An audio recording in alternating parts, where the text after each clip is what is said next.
how are you formulating this Patreon page? I've seen people do it differently, but I'd love to hear from you. Are you giving people like extra access? Because let's face it, we want to put all of our content out there because we can deliver more value to more people. We can grow our show quickly. But at a certain point, we need to create income. We need to create revenue. Yeah. How can we actually execute Patreon into our podcast strategy? I think you got to think about what do they want, right? Like earlier off with Patreon, and Patreon is one of the many things I do for monetization. But Patreon early off, people wanted to know who was coming to the show, right? Like we always would just tell you, and you only know maybe 48 hours beforehand. So at Patreon, what we were doing is that we were giving people access like a week or 2 weeks or 3 weeks before it actually happens, which is risky because so many things could happen, right? It could be canceled, things could switch up, but we were doing that for one. But there's different tiers. So there was a tier for behind the scenes, so you can kind of see, stuff like we're doing right now. There was a tier for taking guests that you may have seen on the show and give you something extra that you haven't seen before with them. That was just for Patreon only. And then as you go up the levels, of course, you can add things like merch. You can add things like some type of call. So those are things you can add on for your Patreon to get that person ready and say, you know what, I'm committed to this monthly, anywhere between, $5 or 25 or more. And I would say, as you do at the beginning, even ask for a tier of maybe $1 or $2 of people who just support you, that don't absolutely want anything at all. But hey, if you're rocking with this, and make it limited, make it seem, rare. So we put like a cap level on that so that if you went to our Patreon, you'll know that donation mark is completely sold out. Like you have to go to a different tier. So that's what I would tell you. But I would most likely tell you this: if you're a coach, you're a consultant, if you're doing anything of value, if people are really ready to pay you, the real monetization is creating your own products, whether that is ebooks, webinars, courses, or of course, what we like to do is get people enrolled into our Now What Academy. Okay. So I agree with you there. Like I've had Patreon pages before. I've had some revenue. It's nice to know it's coming in each month, but I agree. You're not going to build a giant business off that. Most likely. It's not impossible. Tell me about the Academy. Like, how did you structure your course? How did you structure your Schools Over Now What Academy? And when did you launch it? Tell me a little bit about it. Yeah, man. So we launched it. We look back, we started the podcast in June 2018. We really started launching it in December 2018. And we realized something really quick. So many people were coming to me for helping them build their brands and take their brands to the next level. But then we noticed something really crazy after we started doing it for a little bit. I think by the time we got to February of 2019, we started realizing who we were attracting. We were attracting entrepreneurs who are really ready to start and launch their own podcast, or maybe have a podcast that are trying to take it to the next level. So that's when I went all in on really focusing on podcasters and beginner podcasters or intermediate podcasters or even experts who are trying to get back in the game and go after certain guests. And that's really helping people build a brand with this thing. And that's when everything really, really took off, because now we're talking to a specific person. And I thought about it for myself. There's so many gurus and people that talk branding and all these different things, but there was nobody focusing primarily on this in my field and my culture that talks the way I talk, that can make it seem as genuine, but most importantly, exciting for them, that could then show you the track record. Hey, this is how I started and this is what I'm doing, and you can do it too.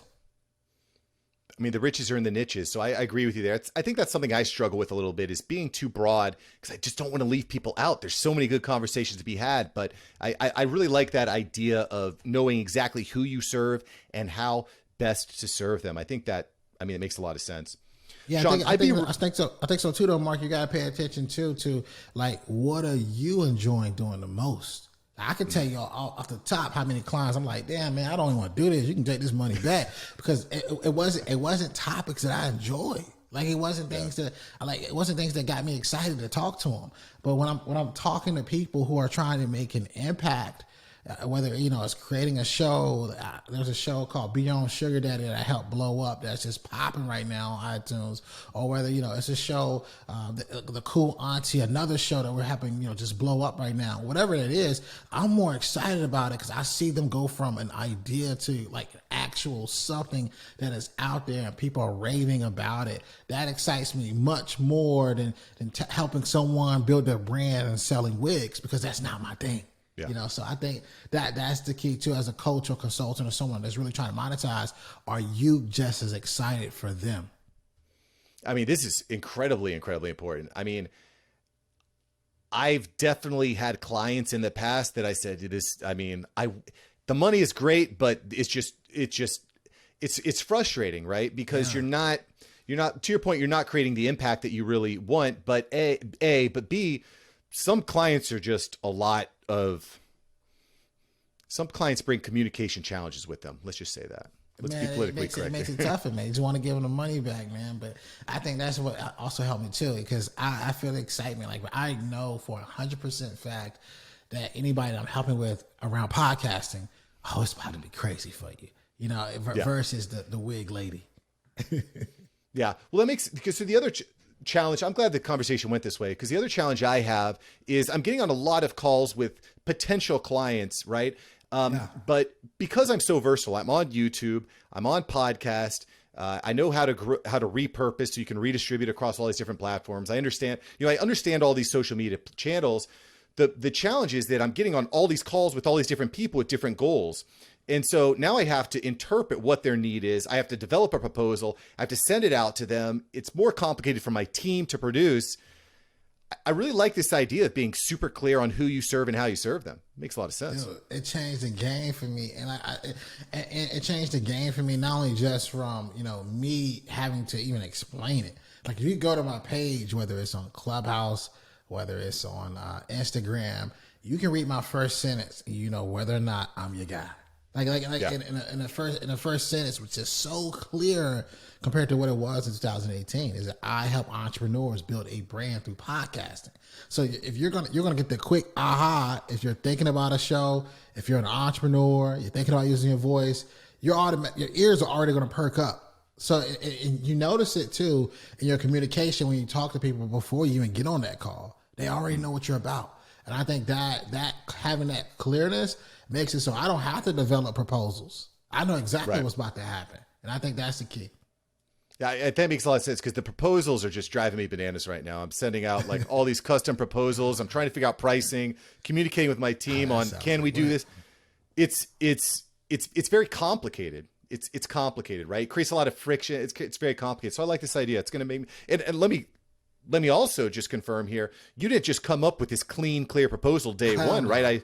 Man, it took work. So it's almost like science, fam. Now that I really think about it, like, it's almost like a science where you've done enough data, you've had enough experience, you've done it, you know, you've had enough experiments, and you know what works. And when you know it works, it becomes like that gold. It's like the gold standard, man. And that's a complete strategy from the initial first thing I say to you, to getting you on a call, to walking you through the program, to walking you through every step of the program. I know it works because it's worked for so many people, and nothing's better than having that social proof, fam. When you got that social proof, it's a game changer. It comes down to more of is this person really ready for what's about to happen? And then clearly defining what's about to happen too. I think, you know, a lot of podcasters, a lot of people that are new, they don't really understand all that's involved with everything. So having that guidance can be a huge, huge boon. Thank you so much for watching. I'm glad you enjoyed this episode. I've got several other episodes right here for you. Smash one of these videos to make sure that you don't miss out on the tips, tools, and tactics of industry experts. Let's take that side hustle full time. Smash one of these links.